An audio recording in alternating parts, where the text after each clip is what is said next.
Live from the Crescent Moon Temple, it's the morning show with your host, Tolinar. Oh, my frame rate sucks. Holy cow. Look at that, it's a disaster. Am I even connected? Is that even doing it? It's time to play the music. It's time to switch the cameras on. It's time for the morning show, and I'm doing it on my own. We'll quickly check the chat room. There is nobody home. It's time for the morning show and I'm going it alone. Oh yeah. The host, the guest, the audience, it's what I'm here to be. I've got a terrible connection, but this all depends on me. And that's nothing unusual. It's just another day. I'm sure that I can do it all if I do it my own way. Yeah.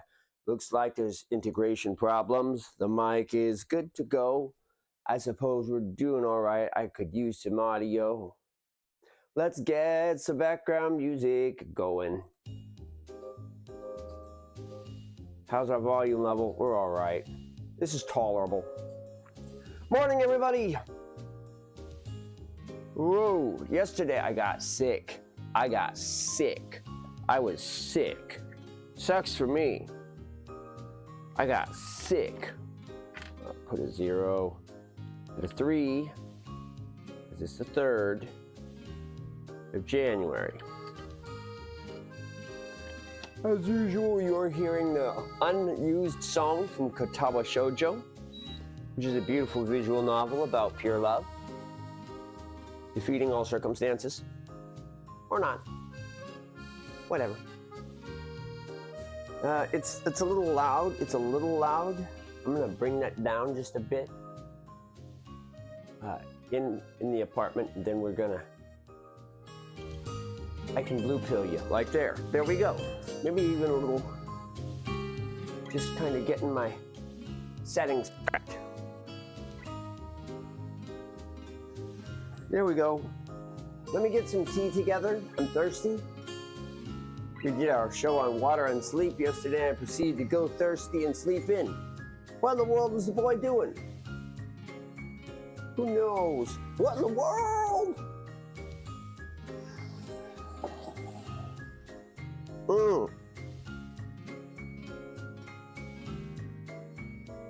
All right, the news is especially terrifying today. We're not going to go anywhere near Venezuela. Okay, we're staying right here. Today's topic: social and antisocial behavior. This is a big one, but well, they're all kind of big ones, huh? Okay. Well, we'll get into it just as soon as I have my cup of tea in my hands. First, I'm going to take my cup, I'm going to shovel in some sugar. My gosh, I'm sure not awake yet. There we go. 3 scoops of sugar. Ignore the cat food scoop, it can hang out. Cat's on a diet. The cat got fat. It's a fat cat. He's fat. He used to run around all over the place outside. Now he's stuck inside the temple. There's nowhere to go, none to do, so he's getting fat. You gotta do some dietary control. Restrict that cat's eating so that the cat doesn't get fat, because he's getting fat. He's getting fat. All right. Go. This is all set. Get that boiling. Get that. Now it's time for Kentaro Sato and the Budapest Symphony Orchestra playing the soundtrack to my life, Stardew Valley. Just twinkling along in the background there. And while my tea steeps, we'll get into it. Yesterday, we mostly just talked about personal care.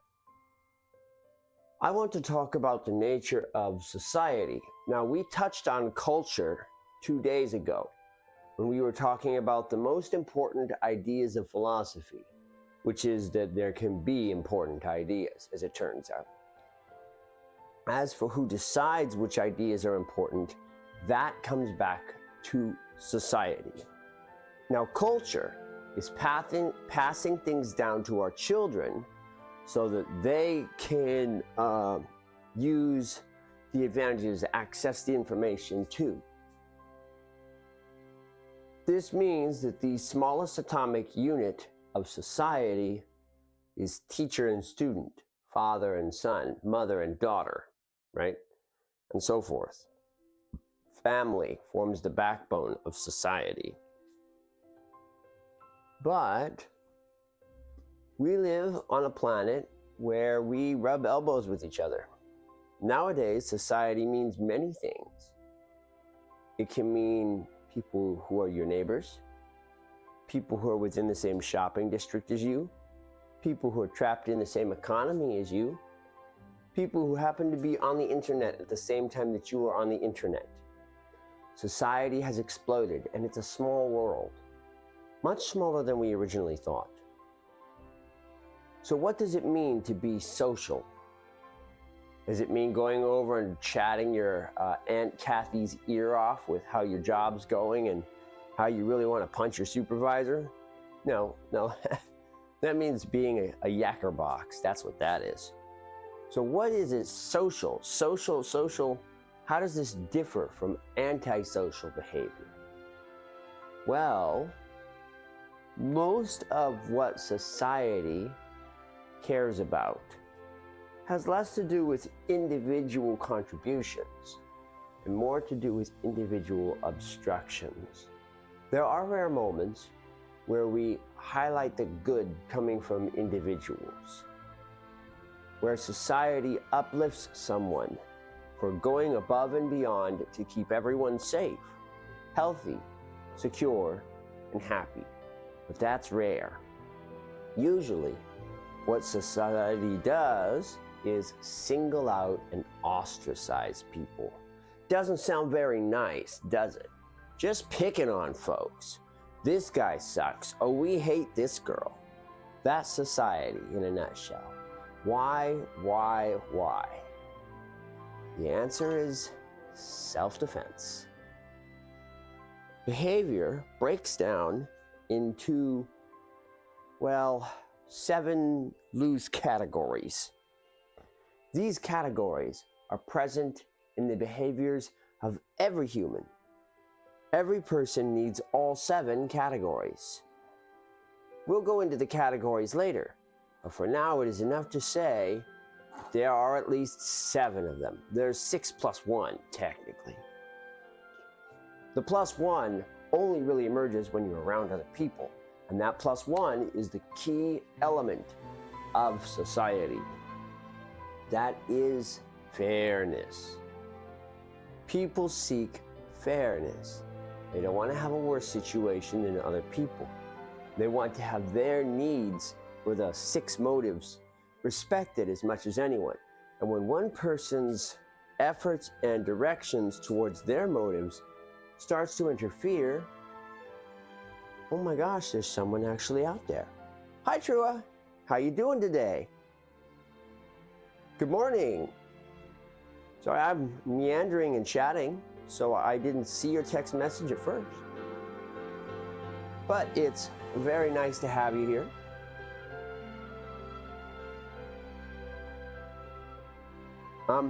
Where was I? Society, right. So, we take society in strides. People tend to ostracize in the name of fairness. That's getting loud again. We're getting the whole music over the top of everything. We're gonna make it though.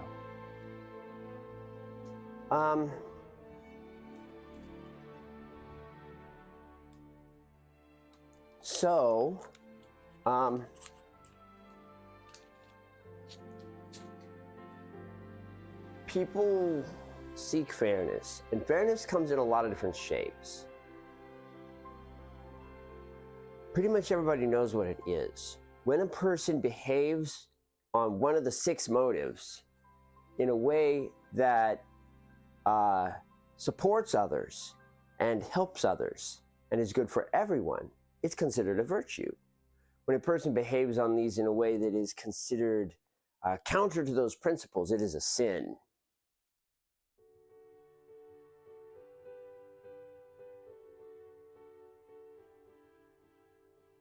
So, yeah. For those of you who occasionally chat in the comment section, which right now is exactly one person, hi Trua, please be aware that I'm going around the house doing housework and cleaning up as I talk the morning show. I'm not seated at the keyboard, so it might be a moment before I see your precious message. It's very good to have someone cheering in my corner. Thank you, thank you, thank you.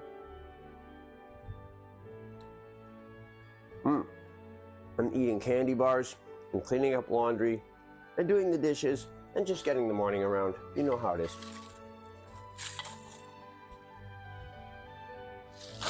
So, virtues and sins break down along the axis of social acceptability. When a person behaves in a way that benefits everyone, that's a virtue. They can take the exact same motive, turn it towards themselves and be selfish, and that's a sin. Sins and virtues. Well, why would anybody want to be selfish? And the answer is fairness. We all need a little bit for ourselves. Society wants to take everything for everyone. Nobody can have anything. Nobody can get anything. Nobody can do anything. You don't want it. They don't want you to take things for yourself. They don't want you to have things for yourself. They certainly don't want you to get in the way of anybody else. These are all undesirable to society. So on some level, humans need to be selfish, but ultimately they also desire the protection of society. And so they participate in it, sometimes begrudgingly, sometimes willingly.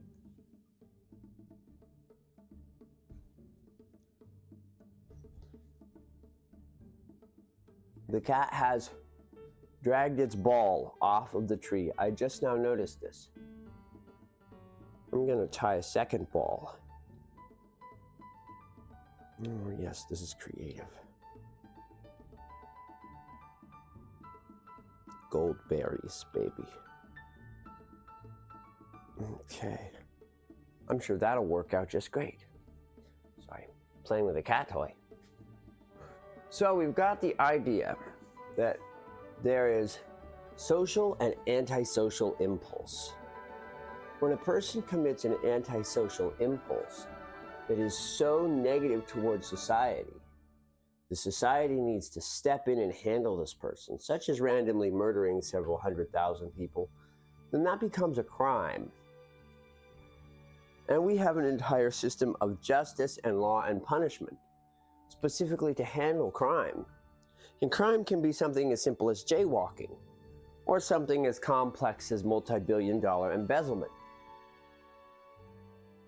As long as society is negatively impacted, that's going to be taking a very dim view with the society as a whole. When society benefits from motives, then it's a virtue. Everybody likes it when that happens, supposedly, in theory. Well, opinions can be conflicting, but there won't be any social ramifications for acting in that capacity. And this can sound very extreme, but let's take killing an individual, okay? This is a very extreme action. And if you do this for selfish reasons, well, it always is selfish reasons, isn't it? Maybe. I won't judge that.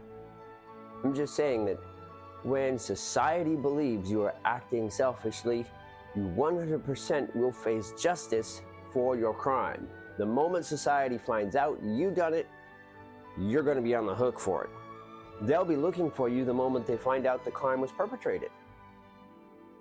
On the other hand, if killing someone only benefits society, then society will support your efforts and actions. You're like, what the heck is that? That's not real. It depends on the society. Society forms layers, and those layers overlap. Sometimes societies compete with each other. Businesses, countries. If your actions, however heinous they might be, end up supporting lives in your country and others by stopping very specific negative actions from people in a distant land, that's usually what we call a war. And whether that is good or bad or not is really not the question. Note that I haven't been using the words good and bad. That's important. The idea of good behavior and bad behavior is something intrinsic. We feel it, but we don't always acknowledge it. It is defined most often by religion. Now, religion and society mostly overlap. For the most part, society will say, oh yes, we agree with what religion says. And then there are times when not so much. Almost every single religion says that killing people is 100% wrong without exception. They don't make exceptions for wartime. It's not how it works. You are supposed to show peace and forgiveness to all people, even those who would oppress you. That's the expectation. And that's not the rule. Societies end up at war. Very few societies don't end up at war. So that's the whole reason that we have the whole concept of veterans. People who have chosen to fight the invisible enemy. And veterans are broadly considered good people by society, even though they're doing something that could be considered evil by some lenses. And that's the real question here. If you want to examine the ethical nature of whether you're really doing something good or bad, there are many things in the world that are considered a crime by society, but it turns out are actually something that could benefit many people. And there are times when society thinks you're doing them a big favor, and you're actually doing something that's horribly destructive to many of them. It's a social opinion, not whether something is inherently good or bad, that makes the biggest difference. Society will get angry at you for picking up fruits off of a roadway, and those fruits aren't yours, because of a big complex concept that they'll consider the tragedy of the commons. When in fact, all you've really done, comparing realities, is kept a couple of drivers from sliding around on the road and getting fruit all over their cars. You've removed an obstruction. You've only helped society. But society's opinion is a dim view, and the reason is that lens of perspective. The one lens of perspective that counts the most is the deity lens, the one that supersedes all others, the one that humans can't have because we have such limited lifespans and limited perspectives. You see, we are always colored by our own requirements for selfishness. No one can be as unselfish as necessary to properly judge humanity. In fact, judges are the sorts of people who tend to be disliked the most. People believe they have no sense of right and wrong because it's their sense of right and wrong that makes the decisions of what is legal and what is not. And that is inherently untrustworthy. We don't want someone having that power to make that decision. So we automatically assume that these people who have invested hundreds and thousands and tens of thousands of hours into what is fair and what is right are probably much worse at the idea of right and wrong than we are. That's right, they're crooked, they're all false, they're all bent out of shape because their policy of right and wrong has to be worse than ours because they're the ones making the decision. And that's a logical fallacy. But it's how most people feel. You ask someone for the general opinion of judge, moderate to negative. It's even worse for lawyers. Lawyers don't care about right and wrong. They simply argue one side of the case. So whether somebody who works as a lawyer or a civil defense attorney or a prosecutor is ethical, we automatically assume they're not ethical. They can't be ethical people because they don't care about ethics when they argue a case. Everybody knows lawyers are forced to support whichever side of a case they are on. So if by coin flip you end up on the defense of somebody who has performed heinous crimes, then you're defending somebody who's done these things. You're just as bad as they are. Or, a person could be opposed to someone who is obviously right. And because of the job you are doing of supporting someone's interest impartially, you seem like the most partial person on the planet. So if you sense for people's opinion of the lawyer, very negative, very, very negative. Lawyers are automatically untrustworthy people with a bad sense of ethics.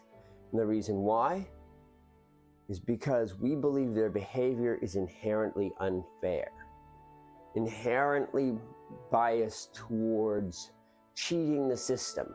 We think that's their whole goal. Is it really? We'll come back to that. Whether or not lawyers are gaming the system isn't as important as other questions right now, especially when we're considering society and anti-society.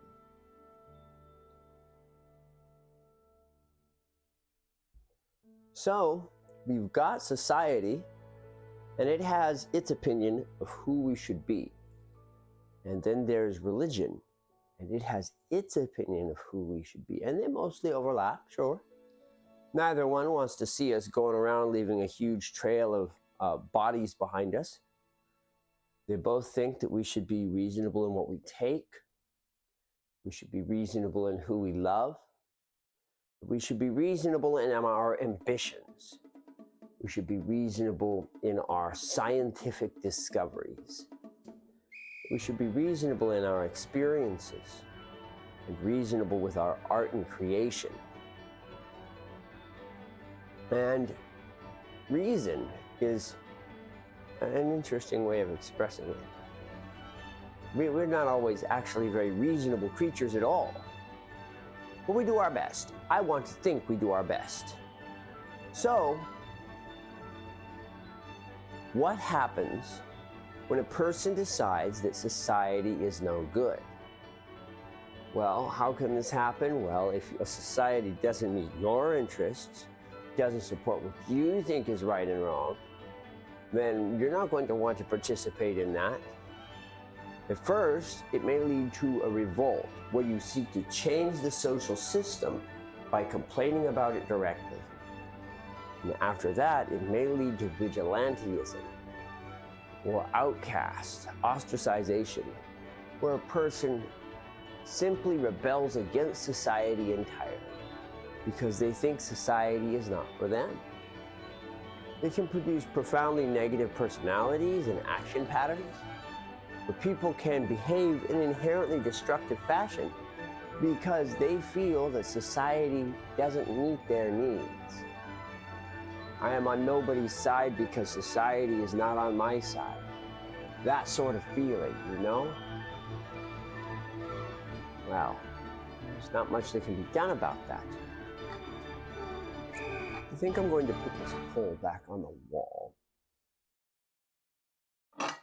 I may need a chair for that. Let me get around here.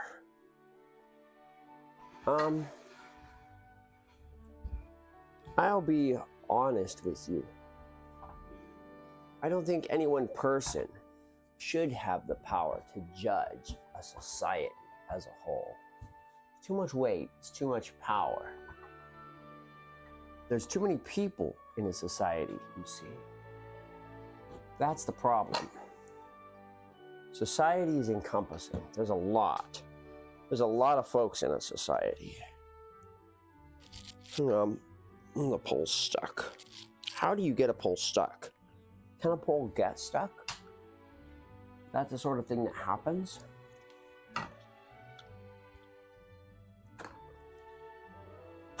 Oh, a pole can become unstuck, apparently. That happens.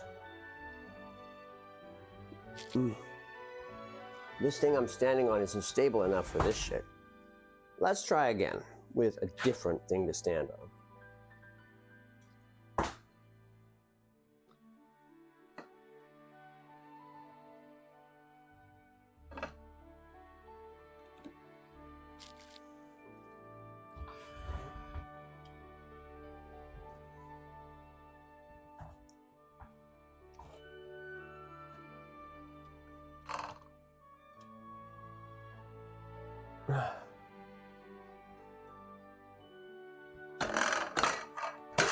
Same thing happened a second time. Slow learner, aren't you? Come on, punk. Use that brain. You've got it for a reason. All right.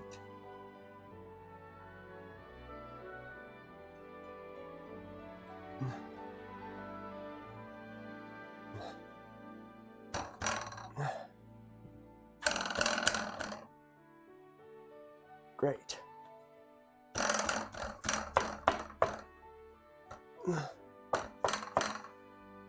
Now, you stupid cat, you jump up on this pole again and knock it off the wall again, and you drag my shit down, I'm gonna get pissed. But don't do it.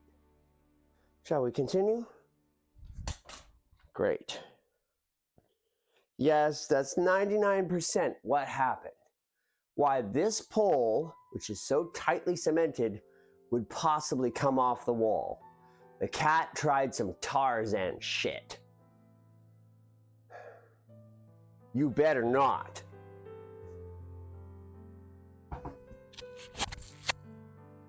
Cat's looking at what I'm doing like, ooh, it's going up again. Yes, I'm putting up the curtain again. This is your cue to not be a total piece of crap, cat.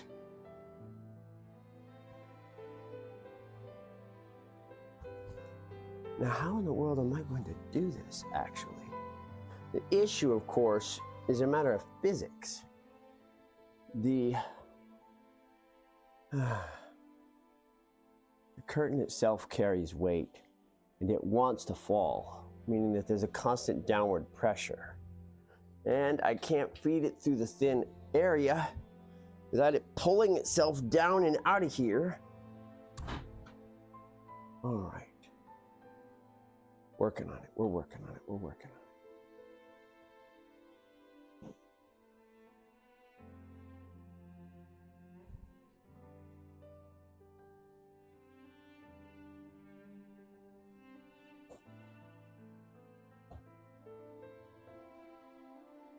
I think I've got it. I think I have the answer.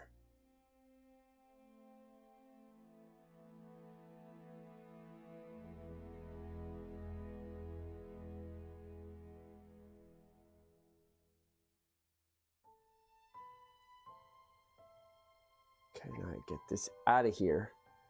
It's tangled. So that's gonna take a second. Don't do it, don't do it, don't do it, don't do it. Physics is being a pain in the ass right now.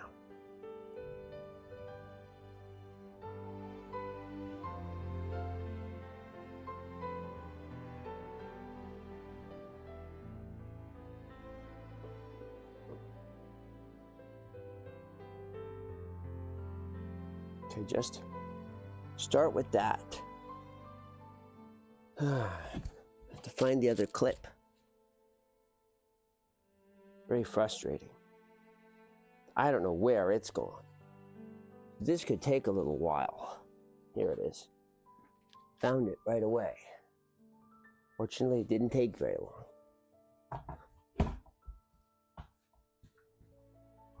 All right.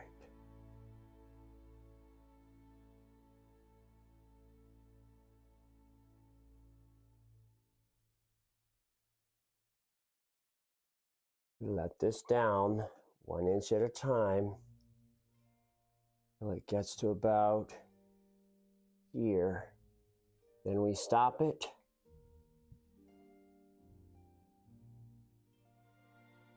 I'm going to take a big chomp of the fabric right there, pinch it shut. Okay. Nice and easy. Good.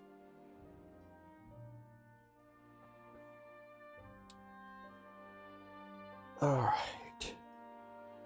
With that, my curtain is up again. There.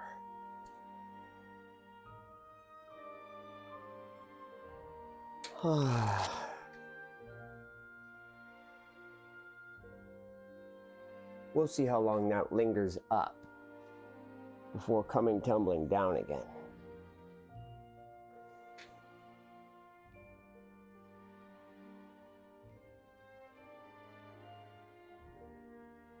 There's one more banana clip.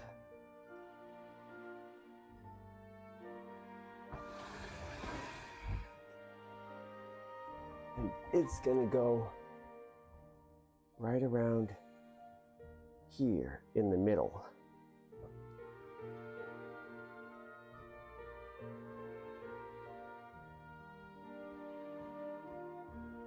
Act as a ballast.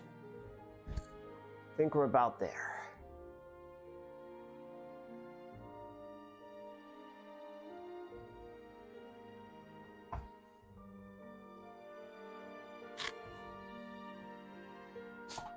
Right? My tea has been drafting since the stream started, which means it's been steeping for about a half hour now. That's right. Just about correct. So I'll tap the liquid out.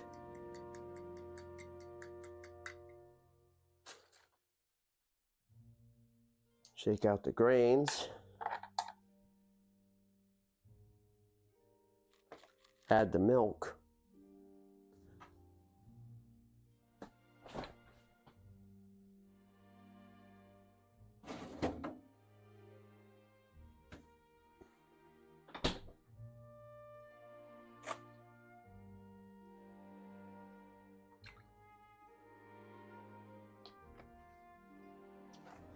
Society can sometimes have very conflicted opinions about what is right and wrong. There's not always a single consensus, and those opinions can change over time. A good example of this is probably going to be the whole generative AI situation. Right now, we're treating it as the enemy because it is negatively impacting friends and family. People who have created art their whole lives are now facing an unseen foe. But this sort of thing, unfortunately, was very much always going to be a part of our reality. I think I might be out of Persia. Not entirely. I can still pour to add a little bit.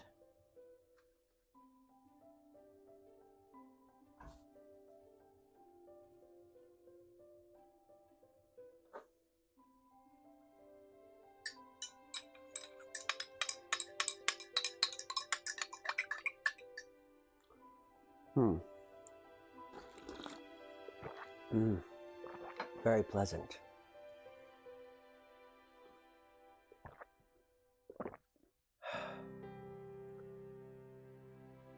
Whether it is socially right or wrong to use AI, that's going to take time and it will change. When Adobe Photoshop first appeared, people used it to create incredible edits of reality, impossible pictures. And people saw that as an abomination and outrage against photography. Photographers had their lives negatively impacted because People who could use this software could produce images that didn't happen in real life and really made it difficult for photographers.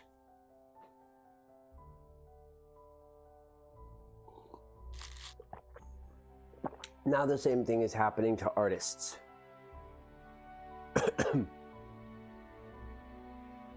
Eventually, generative AI will be accepted as a creation tool,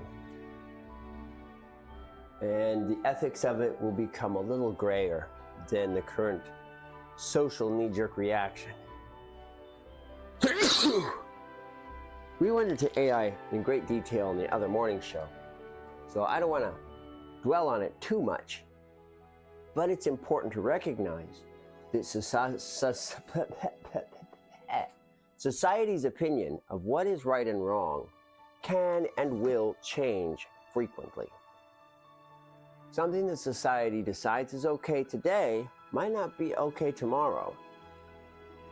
And different societies have different opinions of different things. There are cultures where it is considered impolite to talk back to elders. Cultures where, I don't know, it's wrong to stand on a chair in the middle of a living room. And that's just how it is. People grow up with specific expectations for behaviors because those behaviors make their lives more comfortable in the moment. And the expectations, when subverted by someone else who's just being selfish, just doing them, it's no good. But the truth is, if we don't have access to selfishness, living falls apart. All of us need to be selfish, some level in our lives. If we are not able, if we are not permitted or allowed, it almost certainly will cause rebellion against society and everything it stands for, whatever that is. People require to take things for themselves, which by essence has to be selfish. At some point you have to stop thinking of everybody and start thinking of you. That's just how it goes.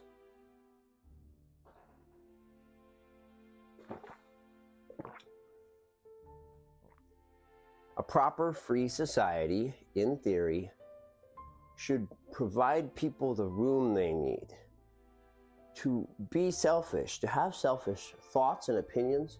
But the truth of the matter is that's not where society lies right now.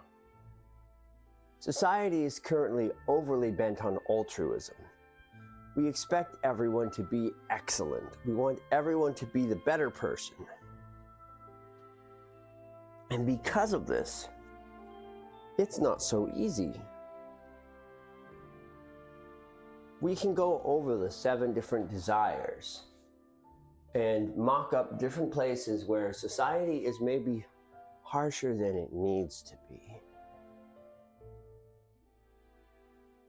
A person who is just trying to survive might sleep an extra hour because their body is resisting an illness or is just plain cold that morning and wants to be comfortable. The urge to survive is powerful, but society says, hey, you're late, you've got to get up, you're going to be late for work, you can't do this, you can't do that. So sleeping in, that comes out as selfish, when in fact, we're just preserving ourselves. Or perhaps we have ambition, and for us to stand at the top, well, means we've got to climb higher than other people. And society doesn't like that. We don't want you to be the best. We want the best to be a nebulous idea that nobody has. People who are defeated, people who are passed up, people who are outperformed can feel attacked. Like, why did you do this? Well, it doesn't involve you at all. But I want it to involve me. That's society speaking. There's only room at the top for one. And nobody wants the participation award. Then there's emotions. You see some incredibly beautiful person on the internet and you're like, oh, wow, this is amazing. We should have a relationship right now. And that person is like, ew, no, Todd, I don't think so. It's the perfect example of how selfish desires and society can conflict over stupid things. Now, maybe you didn't mean anything by it. Maybe it was a knee-jerk reaction, you know? Anybody would have it when faced with that much beauty all at once. Oh, wow, swoon. Well, did you misspeak? Maybe you just, you shoot your shot, you say what you say, you cross your fingers, and, tomorrow's another day. For you, it was gambling on your heart. But for her, she had a serious altercation with a total creeper.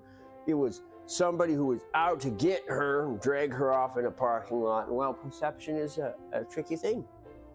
She obviously didn't view it the same way you viewed it, or she wouldn't have overreacted. But did she overreact?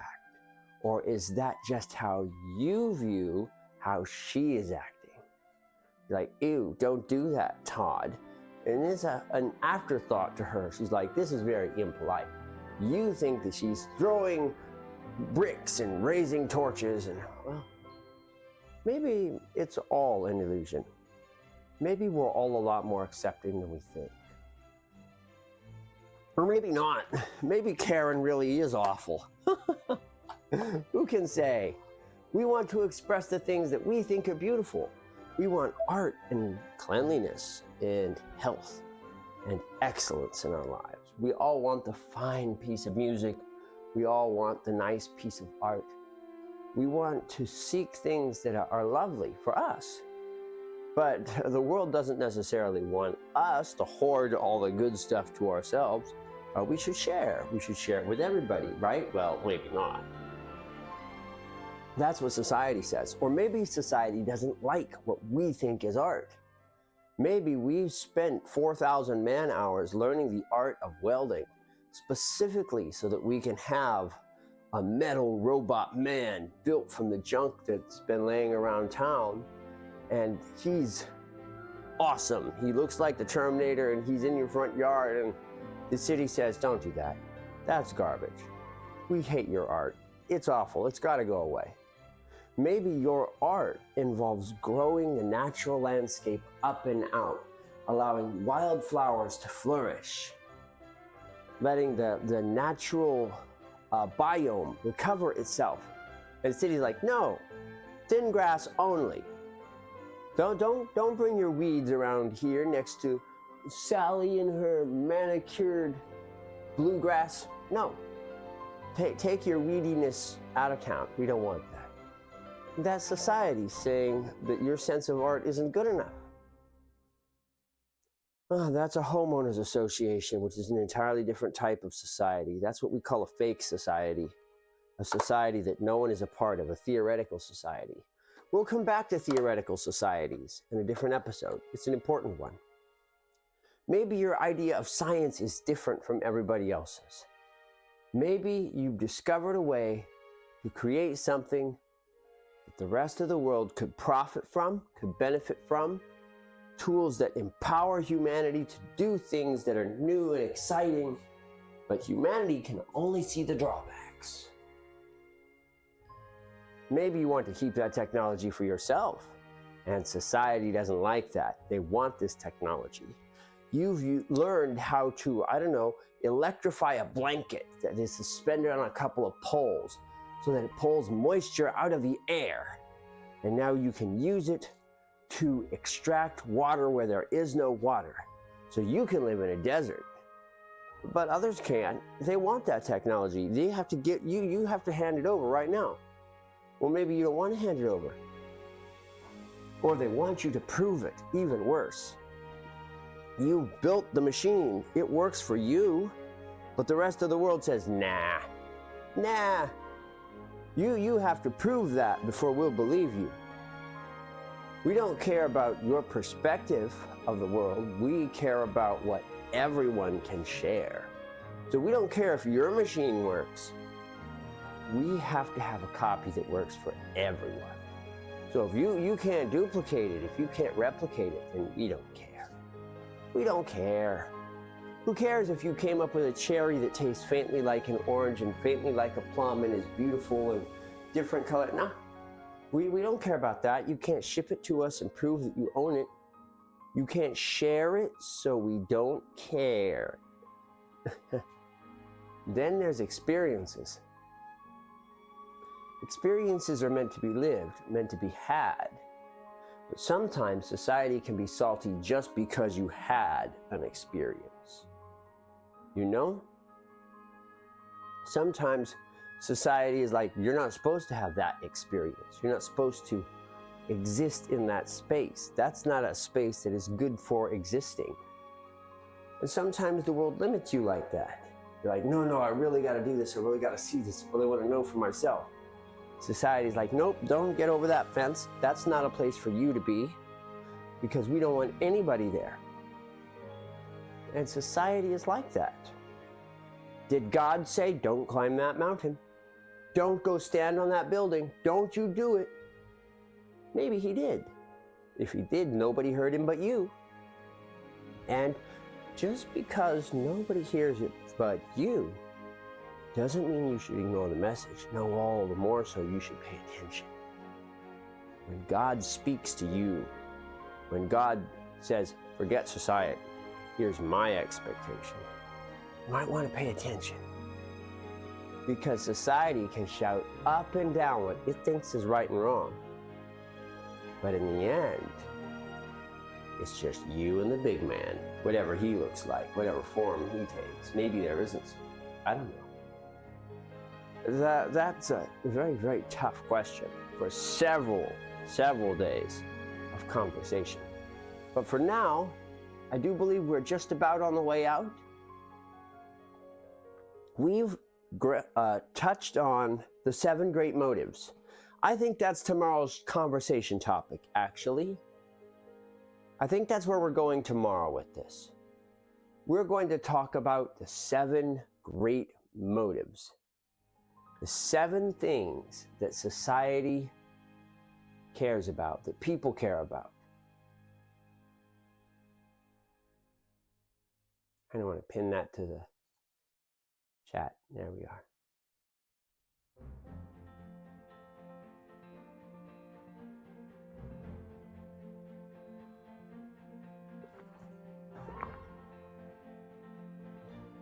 So yeah, we'll go into that detail later. I have pinned Evertrua's message to the top of my chat. You should absolutely visit Evertrua. She is a fabulous orca VTuber person.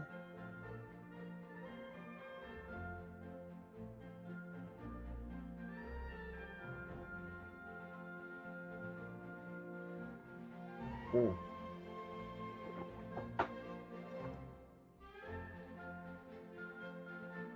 All right, let's go see what as usual. Twitter has decided I am evil today. Let's see what society hates, shall we?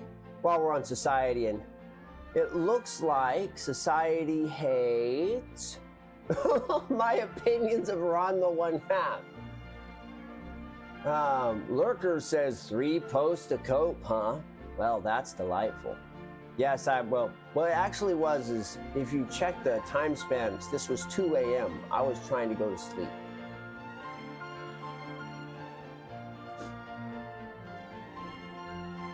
So that's sleepy brain just yapping. But people think that's awful. So that's where we are. People hate my opinion of Ron the One Half, and that's dark shit, folks. Very, very awful behavior. But if you think about it, Ranma had 3 different fiancés that were worthwhile and 1 garbage lady who kept harassing him. And Shampoo was very hot and very capable and kind of dangerous, honestly. But there's a lot of people who would have picked Shampoo. Ukyo, very down to earth, very business savvy, very in control of her own life. Very solid choice. Plus, who wouldn't want to marry their childhood friend, you know? But Rama chose Lonely Heart because, well, he's one too.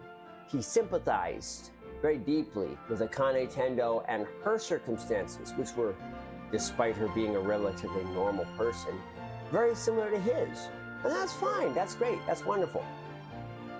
And I talked briefly about who I might prefer of these three characters, and the universe hates me for it. Oh yes, I got 3 different responses and none of them positive.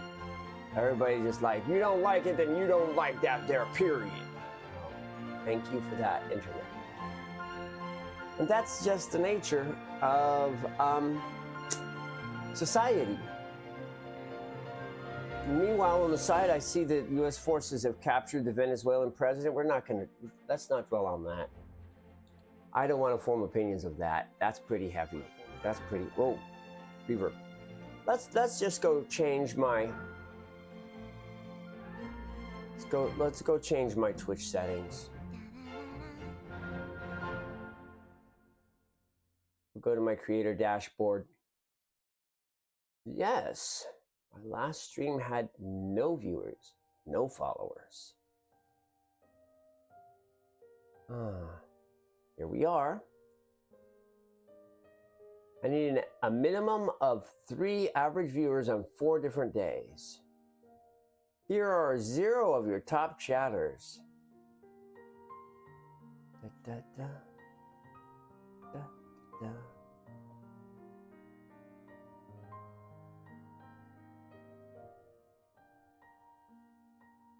Let's see here. Account settings. Let's update my picture. Let's see here. Not the spell ball thing. I do portrait 1.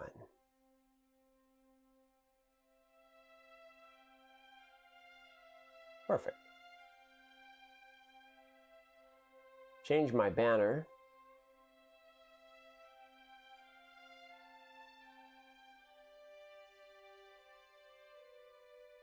All set.